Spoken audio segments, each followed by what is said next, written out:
C'est le même Ouattara aujourd'hui, non satisfait d'avoir pris les armes contre les Ivoiriens, est en train aujourd'hui encore de détruire la Côte d'Ivoire.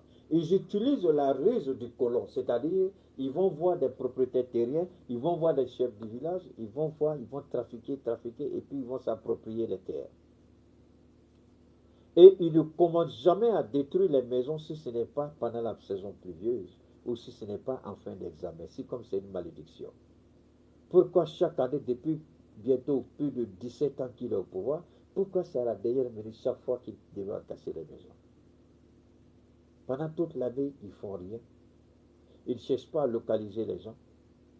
Ils ne cherchent pas à aider les gens à trouver un endroit où aller. Je peux vous faire passer les vidéos. Les gens m'envoient plein de vidéos où les gens sont dehors. Ils ont cassé leur maison. Souvent, quand ils arrivent, il y a un détachement policier très impressionnant. Même si vous dites que vous allez prendre quelque chose, on vous empêche de rentrer. C'est comme ce sont des voleurs. Ils vous empêchent de rentrer parce que peut-être eux-mêmes ils veulent voler ce que vous avez dit. Vous allez trouver des femmes qui sont en train de pleurer, des gens qui sont... Vous trouvez des malades même qui sont assis dans des fauteuils roulants. On les a fait sortir, on a cassé la maison.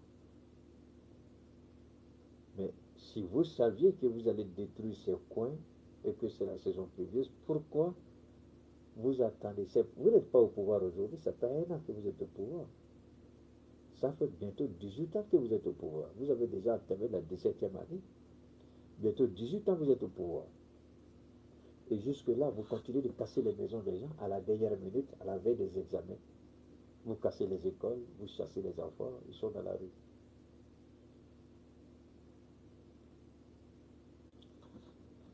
Il appartient aux Ivoiriens de supporter ce que Ouattara leur fait.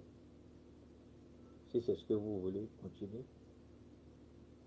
Mais sinon, vous avez la chance de changer les choses. Vous avez la possibilité de faire évoluer les choses. Mais le prix à payer sera lourd. Il vous appartient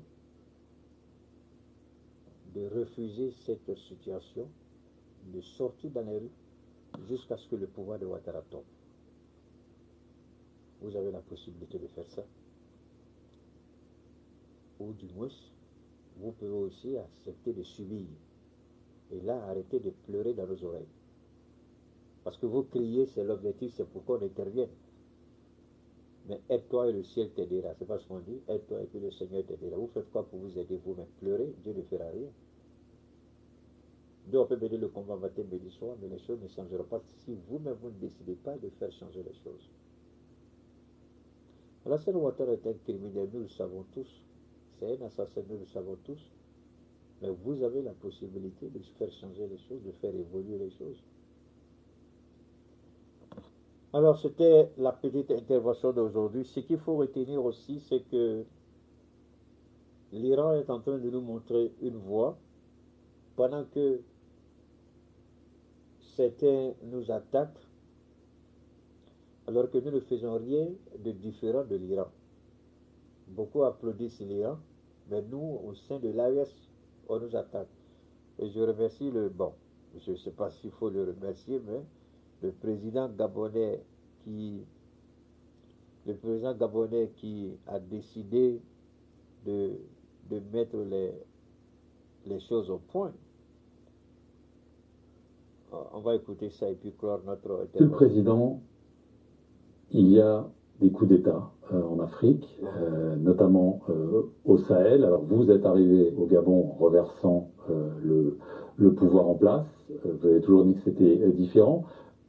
Au Sahel, on voit que les militaires n'ont pas l'intention de partir, n'ont pas l'intention d'organiser des élections, sont exclus des instances régionales et continentales. Est-ce que vous leur parlez et qu'est-ce que vous leur dites? Alors, sur cette question du Sahel, je veux bien dire quelque chose, c'est que c'est vous qui parlez toujours d'eux. Oh. À un moment donné, je pense qu'il faut leur laisser tranquille. Nous, on n'en parle pas et ils vont se concentrer sur ce qu'ils doivent faire. Okay. Mais moi, je dis ceci, je suis un homme de la paix. Et nous sommes dans un endroit qui incarne la paix. Ok, merci. Il faut nous laisser gérer notre pays. On est en train de le faire à notre rythme, à notre manière de le faire. Par la grâce de Dieu, on y arrivera. Ce que nous devons retenir, évitons de sacrifier nos pays par rapport à des petits intérêts. Il y a des petits ratés qui se font appeler journalistes. Je ne sais même pas dans quelle école ils ont fait leur formation, je ne sais même pas à quoi ils servent. Les gens pensent qu'il faut s'attaquer à la transition pour avoir les papiers chez les Blancs. Quand ils vont s'attaquer à nous, moi je suis journaliste, j'ai dit ça, ma vie est menacée, j'ai besoin d'asile politique. Et puis automatiquement, on va leur donner asile politique. Mais ils sont pathétiques. Ce qu'ils oublient, dans ces pays-là, le pouvoir change. Si le président qui arrive en France demain, amenez ça à tous ces petits bâtards qui nous insultent là. S'il y a un nouveau président français en France demain, après ce PD de Macron, et qu'il dit qu'il veut normaliser ses relations avec le Sahel, les portes ne sont pas fermées. Nos pays n'ont jamais dit qu'on a fermé définitivement les portes à la France. Et si la collaboration devient sincère, nos ministres de la Justice peuvent demander que ceux qui sont tapis sur vous soient extradés pour une meilleure coopération. Parce que vous ne pouvez pas dire que vous voulez normaliser vos rapports avec nous et héberger des gens qui s'attaquent à nous. On sait que ce ne sera pas du tic au tac. Ils ne vont pas prendre ça pour faire ça comme ça. On a vu. Ils étaient sur le point d'extrader comment on appelle, le frère de Blaise Compaoré, là, François Compaoré. Quand le Burkina avait fait la demande d'extradition, ça a été accordé, mais c'est l'Union européenne, c'est la justice de l'Union qui a bloqué. Donc il a dû quitter la France, mais la France a, comment on appelle ça, a révoqué son visa. Donc il ne peut plus rentrer en France.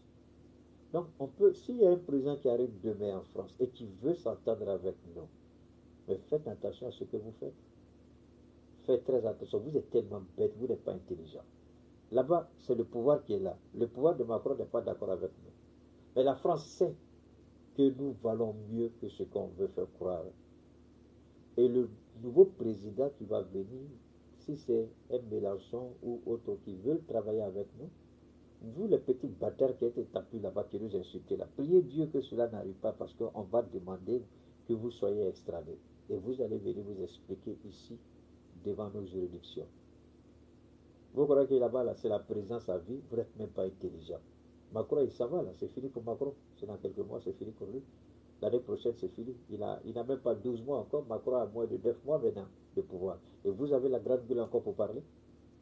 Priez Dieu, par le prochain président qui va venir là, s'il s'entend avec nous, la première des choses, on va demander l'extradition de tous les Maliens, tous les Burkinabés, tous les Nigériens, vous qui êtes là-bas qui nous insultez là. Peut-être que c'est encore devant vous allez vous retrouver. Priez Dieu parce que ça va arriver. Alors merci à chacun de vous.